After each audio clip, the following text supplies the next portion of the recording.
So I have what I think is the coolest story to tell you about how your work is manifesting in Australia. Oh, yes. And then I have a question. Okay. So the story is, in this crazy country of ours, we have a sport called the National Rugby League. Are there any fans here? See, 2. We're mutually exclusive. We're 5, 10. Yes. And the teams are made up of there are a whole bunch of teams with ferocious names. So there's the Tigers, the Eels, the Bulldogs, Warriors. Like, they're ferocious, right? But the one team that I had the privilege of working with and introducing your work to this season is a team that has been on a losing streak for 43 years. Oh. And they are the bunnies. They're rabbits. So they're called the Rabbitohs.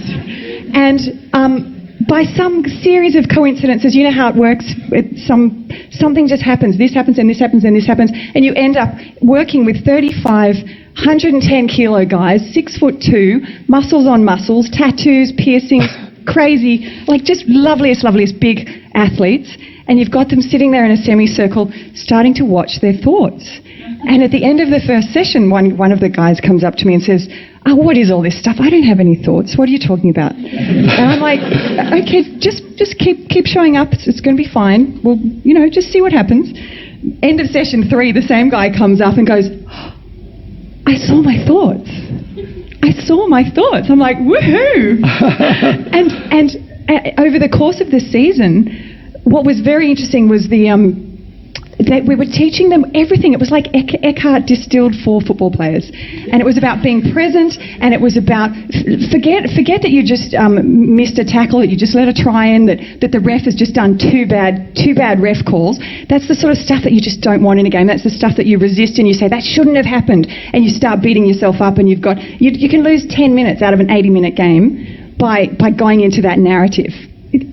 And so what they learned was, I had to drop the story now, and I have to get back and play the best game that I can. And I know how to play this game if I stop thinking. So that's what they did. And these guys aren't renowned for a lot of these skills. They're not renowned for reading a lot. But one of them, I love them. Don't get me wrong, I love them. One of them was reading Nelson Mandela's Long Road to Freedom. And then another guy came up to me at the end of the session and said, "This is sounding really familiar. I'm reading a book by this guy called ECKHART Tolle." And I'm like, what, really? So it just is amazing me how it's showing up in the world and where in Australia. And that they happened to win after 43 years a month ago. Very good. Wonderful. Thank you. So I think you could personally take credit for the Rabbitohs breaking the 43-year drought. Okay, I'll have to find out more about them. Absolutely. And then my question, the phone started ringing a little bit after the word got out that we'd worked with the Rabbitohs. And the question is, we've now been approached by a company, and my business partner said to me, think of the company that you would never, ever, ever want to work for. And I ran through, okay, maybe Tony Abbott's office or the nuclear industry. And then he said, no, it's a tobacco company. And I could just see my narrative going, over my dead body, are we going to work with the tobacco industry? They are peddling misery. And then on the other hand, I'm like, well, I've got a mortgage to pay. And so I pose the question to you, ECKHART. This awakening, am I just meant to go with the flow and just show up and see what happens? Or am I actually needing to choose consciously so I don't enable dysfunctional systems on the planet? What work are you supposed to do with them? It's the same work. It's about helping them deal with stress, and we call it mind training because that's what works in the corporate sector. That's what gets us in the door. And it's about helping them perform better under pressure and under stress. So they will probably sell more cigarettes if we do our job well. Or they may leave the company. Exactly. Only you, of course, can know whether this is the right thing for you to do or not, but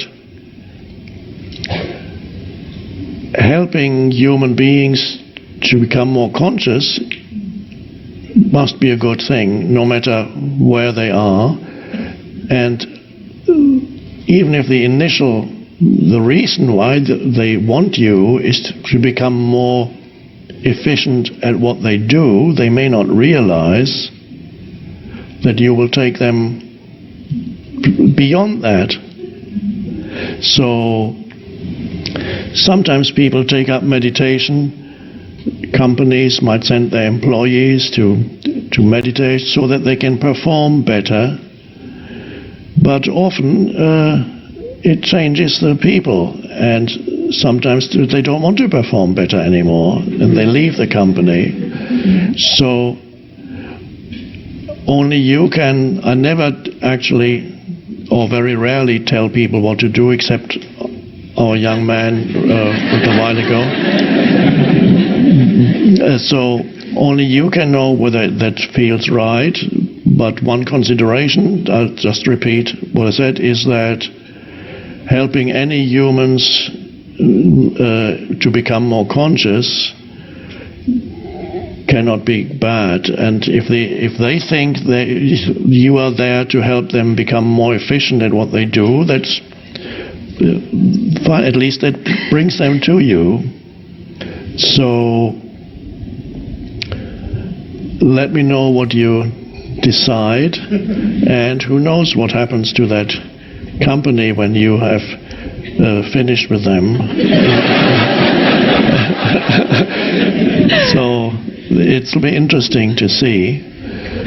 Thank you. Thank you very much. I just want to finish by saying the two things I most love about you are your facial expressions and that you laugh at your own jokes. Like, your jokes are funny, but it's even funnier that you like your jokes. It's just so beautiful. Thank you so much. Thank you. Thank you.